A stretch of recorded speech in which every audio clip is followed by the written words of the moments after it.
I'm here with Lex Sokolin at FMLS. Lex, nice to meet you. My pleasure, thank you for having me. It's your first FMLS? It is, at least as far as I can remember. And what's your impression so far? I love it. It's extremely lively, packed, a lot of industry players here, and people have been very curious about everything that's going on, so I like that. Good. Speaking of curiosity, can you please tell our audience who you are, what your role is, and what that entails? Sure. So I'm the head economist at Consensys. Consensys is a software blockchain company that helps people use Web3. So if you've ever used MetaMask, non-custodial wallet, then you've used the Consensys product. And then we help developers build on Web3. So if you're writing software and you wanted to hit Ethereum or Polygon or any of the big networks, you're probably using us as well. Okay, and what was your journey into the blockchain and Web3 space? I just clicked on links on the internet until I got self-radicalized. Because you come from a corporate banking background, correct? Yes. So I started my career at Lehman Brothers, and I guess there's a nice poetry to the current experience, but I started my career at Lehman Brothers and focused on investment management in a strategy. And through that crisis, really found a creativity and an unshackling to go into entrepreneurship. So very early on, I founded a robo-advisor in the US and went on that entrepreneurial journey through digital wealth and building a company and going B2C and then going B2B, and just got a lot of scar tissue in terms of like what it's really like to try and build something. And at some point, the sort of digital wealth fintech theme started to feel very limiting. Like it wasn't fundamental enough, and it wasn't doing enough change. So I ended up looking around and finding the transformations in blockchain and artificial intelligence, in mixed reality, and really trying to think about what were the next frontiers of the industry, which led me for a little bit to equity research, but most recently to blockchain and Consensys, where people are really trying to build a new technology and to build a new economy around it. And I feel very fortunate to touch it in a lot of interesting ways. I didn't know about your Lehman Brothers background, which sort of brings me nicely to the next point about today, the FTX conundrum. Like, what's the impact it's going to be on DEX projects? Yeah, it is a conundrum because we don't quite know what happened, but I think end of the day we will know what happened, and the failure looks like a very predictable human failure, one that we recognize now, one that we recognize during the Lehman collapse, the financial crisis, and one that we recognize in long-term capital management, and that repeats over and over and over again.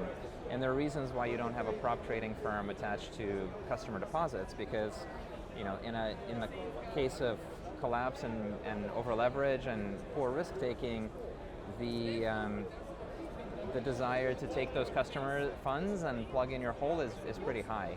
And so I do think there's very specific malfeasance that have gone on, but I think there's also kind of a systemic issue around the financial services industry that has grown up around crypto. Yeah. But in that, there's a distinction I want to make, which is that financial services is not the economy, and the economy is not financial services, right? So if you look at the real economy, something like 20% of GDP is finance. Yep. And when there's too little finance, then you start saying things like people are unbanked or underbanked and they need access to credit, and you start thinking of it as a human rights issue.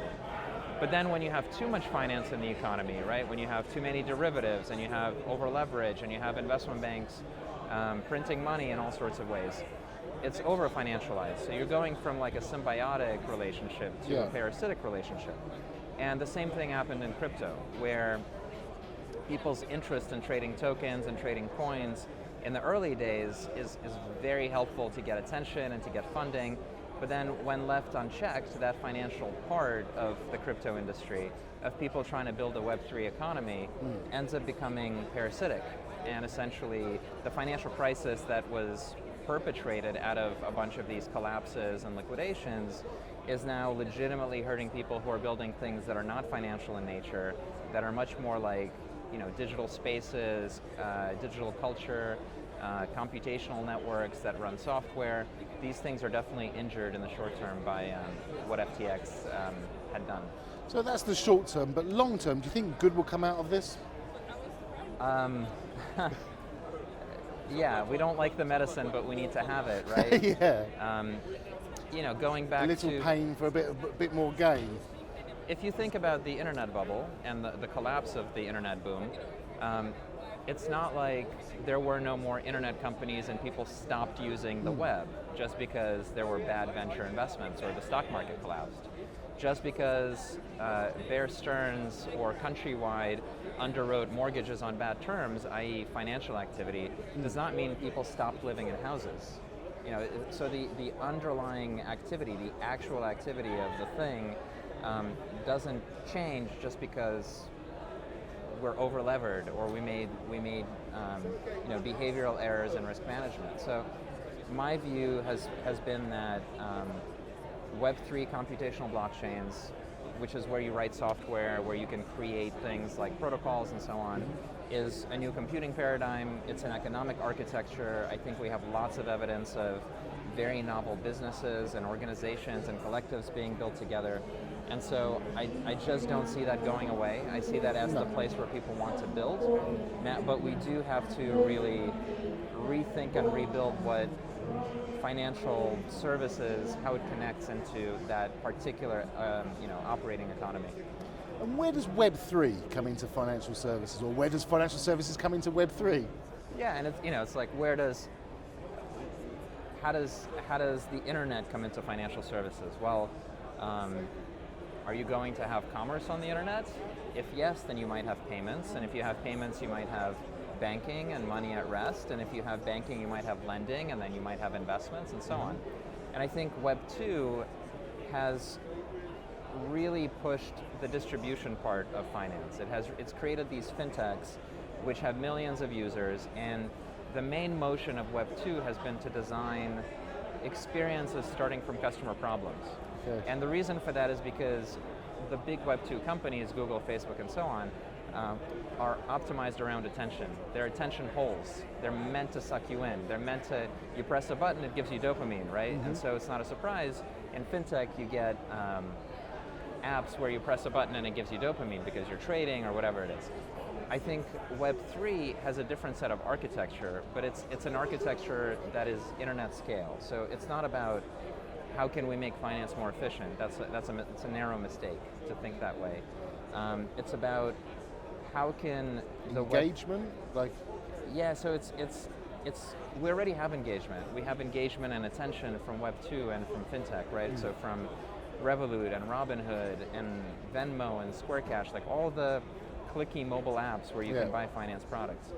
What you don't have is you don't have digitally native assets and finance products. Like everything is still on core banking platforms, portfolio management systems, Visa rails, whatever it is. And so it's the transition of economic activity, literally objects that people make, right? Okay. Like people make clothes in real life, people make clothes in 3 dimensions for rendering. And today that all sounds silly and like a video game, but we also know the immense amount of value that people place on social status, on luxury items, on their networking in social worlds like Twitter or TikTok, right? So it's as real as a loaf of bread. And so the digital goods that are being made by creators on the web, those digital goods are anchored to blockchains in order to have commerce around it. You cannot have commerce on Web 2, it's impossible because all digital goods on Web 2 are free. And the only way you monetize them is through advertising because you can copy them. On Web 3, you cannot copy digital goods, so you actually have creative outputs that people make that then you can have transactions and markets around. Okay. And so that's kind of the core economy, right, that comes out of this different version of the internet. And financial services will do the same thing it's always done, which is support payments, support trading, support savings. It'll just be in a different environment.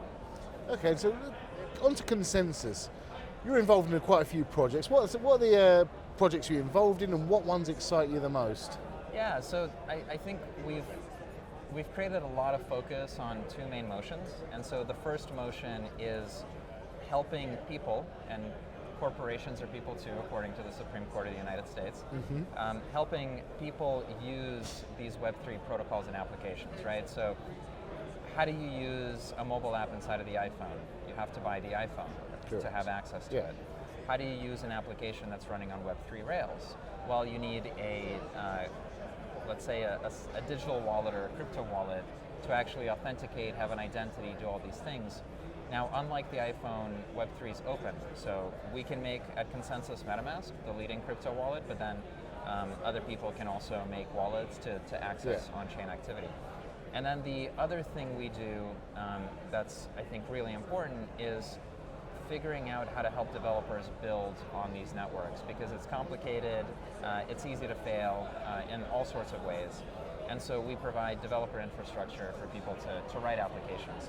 You know, and just for scale, I think the last numbers we put up is something like 30 million monthly active users on the wallet, so that's people that are coming to Web3 to use it, and then something like 500,000 developers who are building on just our developer infrastructure.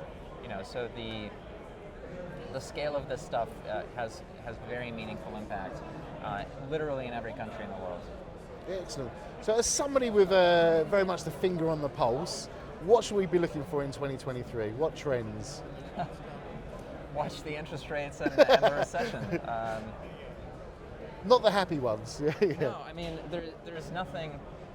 The old lesson is true, which is all correlations go to one in terms in a moment of crisis, right? So now it's not just equities and fixed income going to one; it's also all the crypto assets and all the venture investors. And by the way, you know, if the venture investors put up a zero, then it's the retirement funds and so on and so forth. And so I think I've spent a lot more time looking at the macro picture than I had before, because it's no longer about how am I going to build my isolated company. It's what does the entire ocean that we operate in look like, and what are the different ways. I think if you want to be, you know, an optimist and you want to focus on kind of the novelty of it, I would look at what are individuals actually putting their labor into? Like, what are they making, right? Not everything is a fraud or a grift or a scam. Like, there are legitimately people who are interested in building stuff, and so what are they building, and how do they collaborate? So I'm spending a lot of time in the DAO space, which is basically just online digital collectives with a treasury, the tools that allow people to collaborate and govern together, and I think that's a make or break moment for me. Like, is there a Web3 economy or not? You know, and if there's not, then the whole thing's a hallucination, and if there is, then it's a new internet. Brilliant. Lex, been fantastic talking to you. Thank you very much. Enjoy the rest of your conference. My pleasure. Thank you.